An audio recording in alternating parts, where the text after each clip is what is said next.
കേരളം ഉറ്റുനോക്കുന്ന ഒരു ദിനമാണ് May 4. Result വരാനിരിക്കുകയാണ്. ജനാധിപത്യ വിശ്വാസികളും അതിലധികം പാർട്ടിയിലെ ഓരോരുത്തരും വിവിധ പാർട്ടിക്കാരും തങ്ങളുടെ പ്രതീക്ഷയും ഭയവും ഇരട്ടിപ്പിച്ചുകൊണ്ടിരിക്കുന്ന സാഹചര്യമാണ്. തിരഞ്ഞെടുപ്പ് കഴിഞ്ഞതു മുതൽ എല്ലാ പാർട്ടിയിലെയും അംഗങ്ങളുടെയും സ്ഥാനാർത്ഥികളുടെയും ഒക്കെ മനസ്സിൽ വലിയ ഭീതിയുണ്ട്. അതോടൊപ്പം തന്നെ വലിയ പ്രത്യാശയുമുണ്ട്. ഞങ്ങൾ പരാജയപ്പെട്ടു പോകുമോ എന്ന ഭീതിയാണ്, അല്ല ഞങ്ങൾ മേൽക്കോയ്മ നേടിയെടുക്കും എന്ന വലിയ പ്രത്യാശയുമാണ്.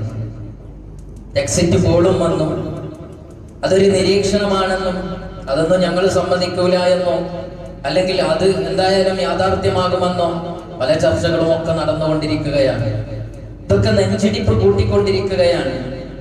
എന്ന് പറഞ്ഞാൽ എല്ലാവരുടെയും മനസ്സിൽ ഒരു ഭയവും പ്രത്യാശയും ഇത് നിഴലിച്ചുകൊണ്ടേയിരിക്കും. ഈ 4-ാം തീയതി അതിൻ്റെ ഒരു തീരുമാനമാവും. അതോടെ അതെല്ലാം അസ്തമിക്കുകയും ചെയ്യും.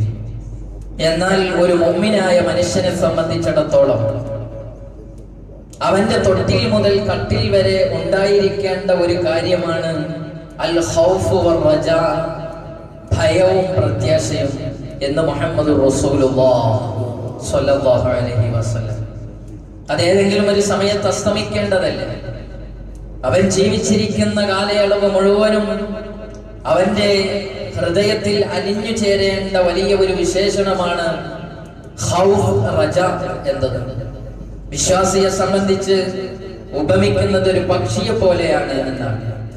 പക്ഷിയുടെ ഇരു ചിറകുകളും പോലെയാണ് പ്രതീക്ഷയും ഭയവും. ഒരു ചിറക് കൊണ്ട് ഒരിക്കലും ഒരു പക്ഷിക്കും പറക്കാൻ സാധിക്കുകയില്ല. അപ്പൊ 2 ചിറകുകൾ വേണം. അതിലൊരു ചിറക് പ്രതീക്ഷയുടെ ചിറകാണ്, മറ്റൊന്ന് ഭയപ്പാടിന്റെ ചിറകുമാണ്.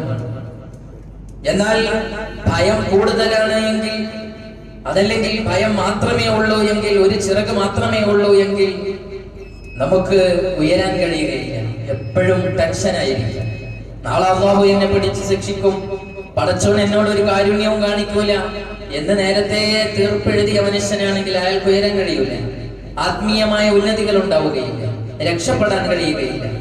എന്നാൽ നേരെ മറിച്ച് ഞാനൊക്കെ രക്ഷപ്പെടും, ഞാൻ എന്ത് ചെയ്താലും രക്ഷപ്പെടും എന്ന ഓവർ കോൺഫിഡൻസ്